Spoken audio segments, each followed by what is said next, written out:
मत कहो खुदा से मेरी मुश्किलें बड़ी हैं। ये मत कहो खुदा से मेरी मुश्किलें बड़ी हैं। ये मुश्किलों से कह दो मेरा खुदा बड़ा है।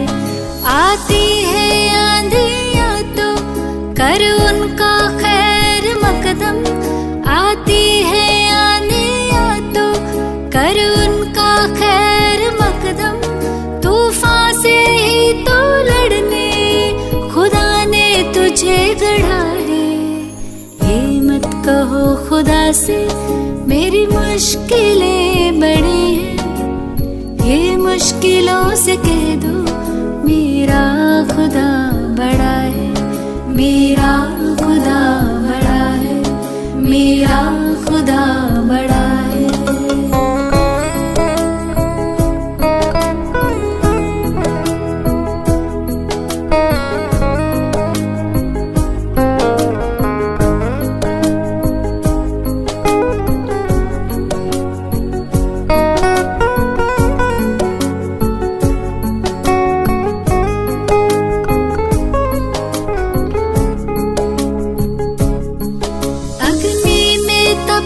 सोना है और भी निखरता। अग्नि में तप के सोना है और भी निखरता। दुर्गम को पार करके हिमालय कोई चढ़ाए। लाएगी रंग मेहनत आखिर तुम्हारी एक दिन। लाएगी रंग मेहनत आखिर तुम्हारी एक दिन। होगा विशाल तरवर वो बीज जो पड़ा है। ये मत कहो खुदा से मेरी मुश्किलें बड़ी हैं। ये मुश्किलों से कह दो मेरा खुदा बड़ा है। मेरा खुदा बड़ा है। ओम शांति। Good morning. 18 अक्टूबर 2022 प्रातः मुरली। विश्व कल्याणकारी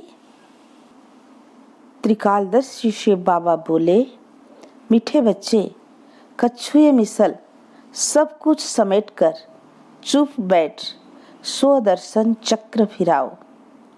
बाप जो सर्व संबंधों की सक्रीन है उसे याद करो तो तुम्हारे विकार विनाश हो जाएंगे। आज का प्रश्न, ईश्वरीय कुल के बच्चों प्रति बाप की श्रीमत क्या है? उत्तर, तुम जब ईश्वर के बच्चे बने उनके सन्मुख बैठे हो तो प्यार से उसे याद करो, उनकी श्रीमत पर चलो। जितना उसे याद करेंगे उतना नशा रहेगा। परंतु माया रावण देखता है कि मेरे ग्राहक छिनते हैं तो वह भी युद्ध करता है। बाबा कहते हैं, बच्चे कमजोर मत बनो, मैं तुम्हें शक्ति देने लिए बैठा हूँ। गीत, धीरज धर मनुआ धीरज धर। ओम शांति। यह कौन कहते हैं बच्चों को कि हे बच्चे? क्योंकि मनुआ कहा जाता है आत्मा को। आत्मा में ही मन बुद्धि है तो यह भी नाम रख दिया है। नाम तो बहुत चीजों के बहुत रखे हैं, जैसे परम पिता परमात्मा, बाबा, कोई फिर फादर कहते हैं। तो बाबा है सबसे सिंपल। बाबा कहते हैं तुम किसकी संतान हो वह याद आता है। अब तुम बच्चे बैठे हो, सामने कौन है? आत्माएं कहेगी बाबा बैठा है। कितनी सिंपल बात है। बच्चे जानते हैं हम आत्माओं का परम पिता परमात्मा पिता है। मनुष्य तो छोटे बड़े सबको बाबा कह देते हैं और यह फिर आत्मा अपने बाबा को बाबा कहती है। ओ गॉड फादर कहते हैं। अब शरीर के फादर को तो गॉड फादर नहीं कहेंगे। तुम जानते हो हम उस बाबा के सामने बैठे हैं। यह आत्मा की बात है, शिव बाबा समझाते हैं। तो मैं कौन हूँ? मैं परम आत्मा हूँ। मैं तुम सभी आत्माओं का परम धाम में रहने वाला पिता हूँ। इसीलिए मुझे परम आत्मा कहते हैं। इकट्ठा करने से हो जाता है परमात्मा। कितना सहज है। यह कौन बैठा है? शिव बाबा। वह ना होता तो यह ब्रह्मा भी नहीं होता। तुम बच्चों के दिल में हमेशा उनकी याद रहती है वो भी आत्मा, कोई फर्क नहीं है। जैसे आत्मा स्टार है, उस स्टार का साक्षात्कार होता है, वैसे बाप का भी स्टार रूप में साक्षात्कार होगा। बाकी यह जो कहते हैं कि बहुत तेज है, सहन नहीं कर सकते, यह मन की भावना है। बाकी तो बाप यथार्थ करके समझाते हैं कि जैसे तुम आत्मा हो वैसे मैं भी आत्मा हूँ। मुझे भी इस तन में, इस आत्मा के बाजू में भ्रकुटी में बैठना है। तो वह बैठ समझाते हैं कि तुम आत्माओं में 84 जन्मों का पाठ भरा हुआ है, सो भी हर एक में अपना अपना पाठ है। कहते हैं आत्मा परमात्मा अलग रहे बहुकाल। अब परमात्मा अक्षर क्लियर है, उनको परमात्मा कहने से मूंझ गए हैं। है तो आत्मा, परंतु सदा परम धाम में रहने वाली परमात्मा है। ब्रह्मा को परमात्मा नहीं कहेंगे। यह सब है जीव आत्माएं। इनमें कोई पाप आत्मा, कोई पुण्य आत्मा है। बाबा कहते हैं मुझे पाप व पुण्य आत्मा नहीं कहा जाता है, मुझे परमात्मा ही कहा जाता है। मेरा भी पाठ है, एक बार आकर पति दुनिया को पावन बनाता हूँ। याद भी करते हैं कि पतित पावन आओ, परंतु कोई समझते थोड़ी है कि हम पतित रावण संप्रदाय हैं। कहते हैं राम राज्य चाहिए, रावण को जलाते भी हैं, परंतु यह नहीं जानते कि हम ही रावण संप्रदाय हैं। जरूर पतित हैं तब तो बुलाते हैं, कृष्ण को तो नहीं बुलाते, उनको तो परम आत्मा नहीं कहते। हम सबका बाप जो परम धाम से आया है, उसको ही परम आत्मा कहा जाता है। ईश्वर व भगवान कहने से रोला पड़ जाता है। बाप इस जीव आत्मा द्वारा समझाते हैं। तुमको कहते हैं बच्चे अशरीरी भव। तुम मेरे बच्चे थे, अब तुमको भेजा था। जब तुमको भेजा था स्वर्ग में शरीर धारण कर आए, चक्र लगाते लगाते अब तुमने 84 का चक्र पूरा किया। इस समय सब रावण की संतान है। रावण ने ही पतित बनाया है, अब तुम बने हो ईश्वरीय संतान। अब बाबा आया है, कहते हैं मेरा पाठ है आसुरी संप्रदाय को दैवी संप्रदाय बनाना।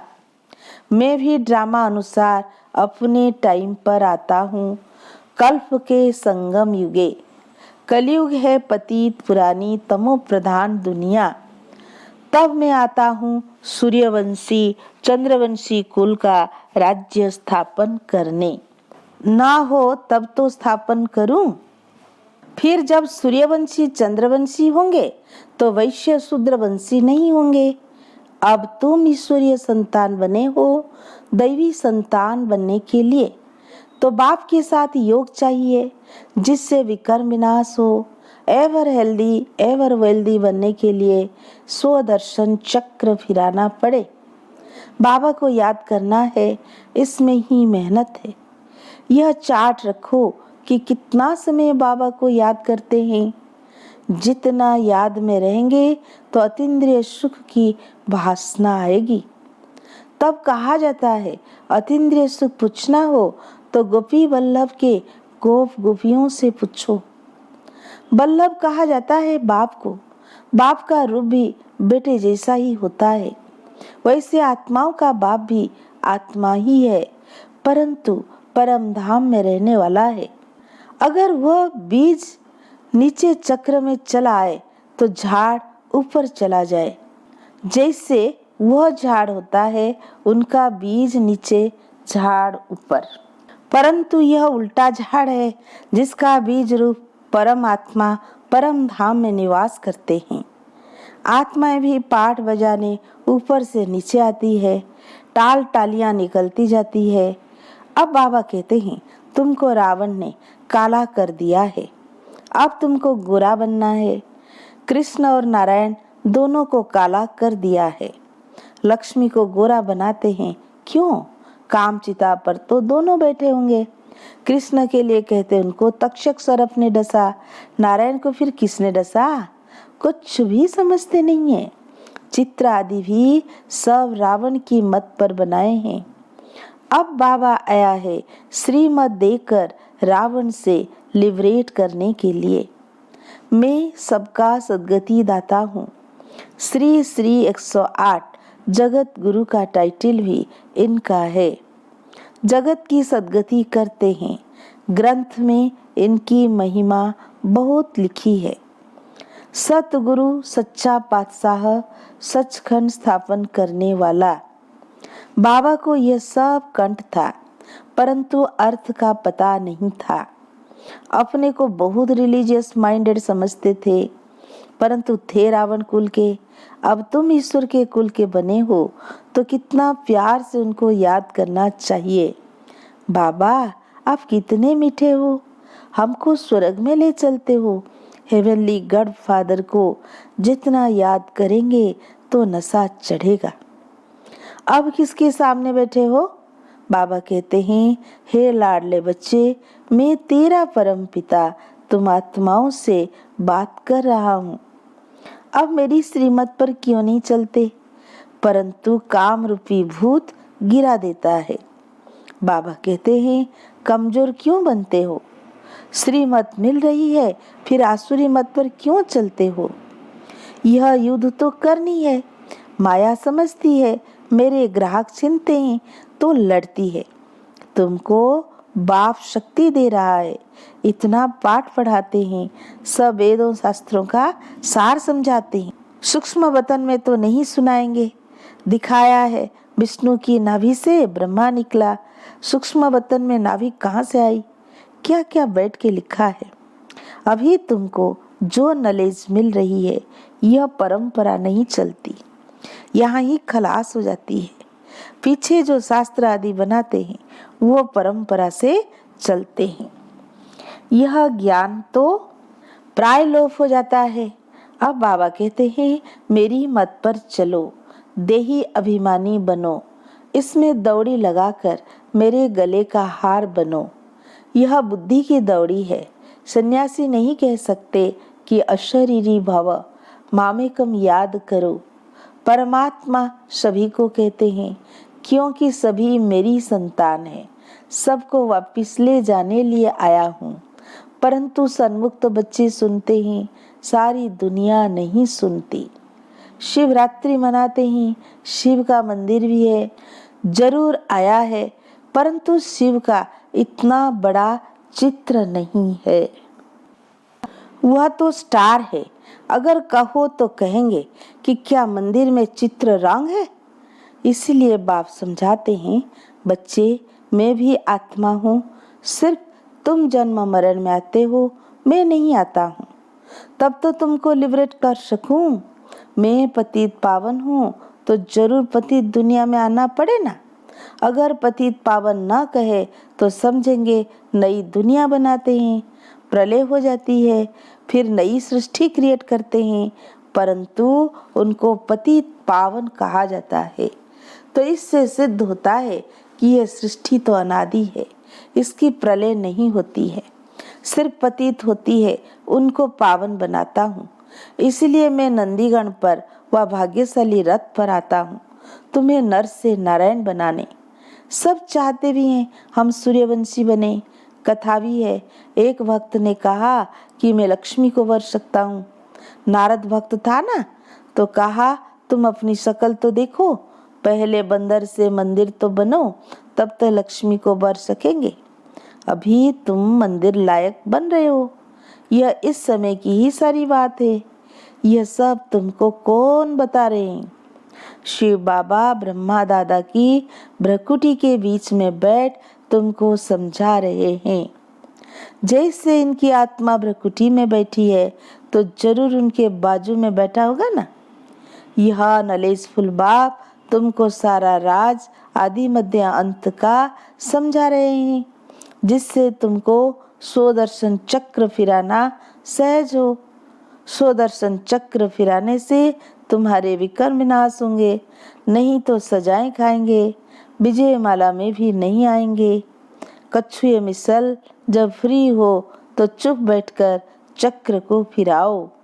अब तुमको घर वापिस जाना है। यह अंतिम जन्म पवित्र रहो।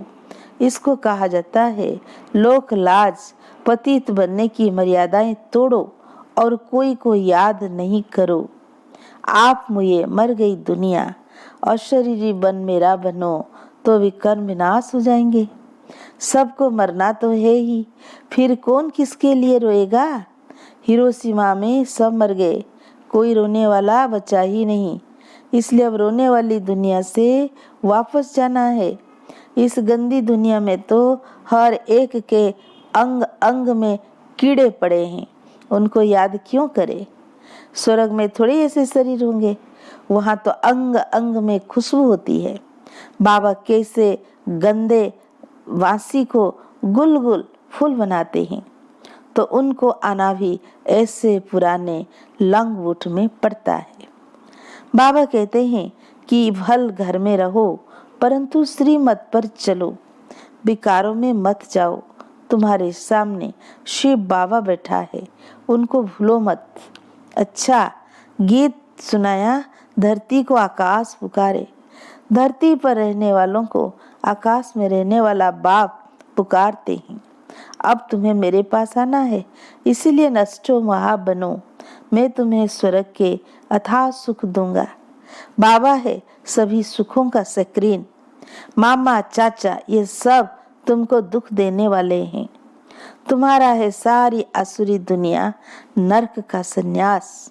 सन्यासियों का है सिर्फ घर का सन्यास। तुमको इस डटी दुनिया नरक को अब भूलना है। इस समय मनुष्यों को थोड़ा भी धन मिलता है तो समझते हैं हम तो यहाँ स्वर्ग में हैं, परंतु इस दुनिया में कोई कितना भी साहूकार हो, देवाला निकला, एरोप्लेन आदि गिरा तो सब खलास, फिर रोने पिटने लग पड़ते हैं।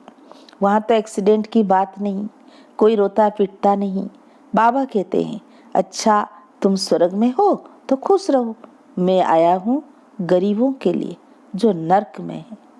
दान भी गरीबों को दिया जाता है। साहूकार को दान करते हैं क्या? मैं तो सबसे साहूकार हूँ, मैं गरीबों को दान देता हूँ। इस समय के साहूकार तो अपने धन के फैशन के नशे में ही चूर है। अच्छा, बाबा समझाने देते हैं, यह है इंद्रप्रस्थ, यहाँ हंस मोती चुगेंगे, बाकी जो बगुले होंगे वो तो पत्थर ही उठाएंगे। इसलिए बाबा कहते हैं यहाँ हंस गुणग्राही आने चाहिए, बगुले अवगुण देखने वाले नहीं।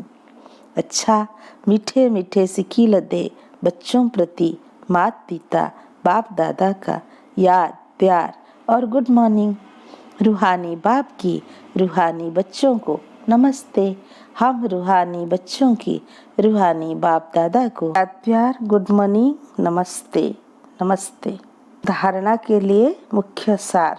पहला पॉइंट, बाबा की श्रीमत पर चल, देही अभिमानी बन, बाप के गले का हार बनना है। बाप की याद में रह, अतीन्द्रिय सुख का अनुभव करना है। सेकंड पॉइंट, इस दुनिया से पूरा नष्ट महा बनना है। किसी के भी छी शरीर को याद नहीं करना है। आज का वरदान, सेवा के बंधन द्वारा कर्म बंधनों को समाप्त करने वाले विश्व सेवाधारी भव। प्रवृत्ति में रहते हुए कभी यह नहीं समझो कि हिसाब किताब है, कर्म बंधन है, लेकिन यह भी सेवा है। सेवा के बंधन में बंधने से कर्म बंधन खत्म हो जाता है। जब तक सेवा भाव नहीं होता तो कर्म बंधन खींचता है। कर्म बंधन होगा तो दुख की लहर आएगी और सेवा का बंधन होगा तो खुशी होगी। इसलिए कर्म बंधन को सेवा के बंधन से समाप्त करो।